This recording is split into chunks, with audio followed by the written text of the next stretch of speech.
Hello. Hey. Nice to meet Nice you. to meet Welcome you to East Midlands today. Thank you. Thanks for talking to us. First of all, The Hobbit. I understand that you first came across the book itself when you were a young boy.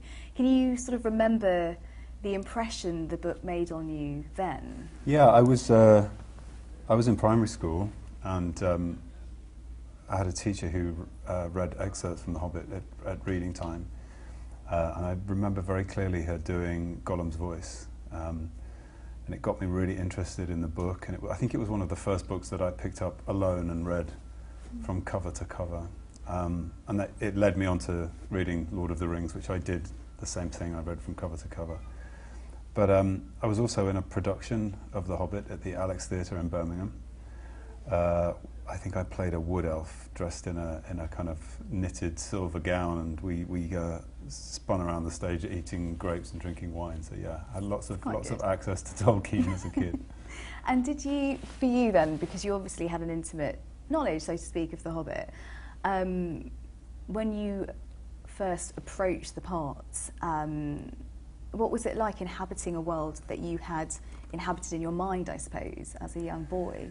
I mean, it's one of the best things about going to this kind of material, because you do remember how you felt about it as a young kid, and then coming back to it as an adult.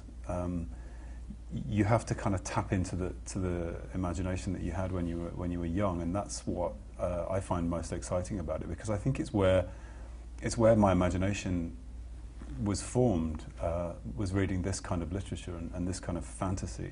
In the film, there's obviously incredible action sequences, but you also sing as well. And I just wondered how much of a part growing up, performing arts, sort of was in your life. I was in the Leicestershire School's symphony orchestra.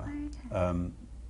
And the Leicestershire School's training orchestra, and then I went into the symphony orchestra, and we performed at the De Montfort Hall. Yeah, I remember doing, I think it was the Titus Overture, Mozart's Titus Overture. Wow, quite hefty. Pretty good. And Sibelius, we did Finlandia as well. So yeah, but I think I was one of those guys playing at the back where you just sort of move your bow around in the right way so that you it actually looks playing? Like, I thought I was this playing. Your first, I don't know. Sort of dramatic if the rest of the orchestra had stopped, maybe it wouldn't have sounded great, but I certainly looked like I was playing. And obviously your name is Richard, and there's someone very famous called Richard who was recently discovered Richard in Madeley. Leicester. I know, that's amazing, isn't it? No. Also Richard III. Yeah. Are you named after Richard III? Is that where you're... I am, yeah. I was born on the 22nd of August, and that was when he died on the battlefield at Bosworth. It's one of those history questions that I always got right.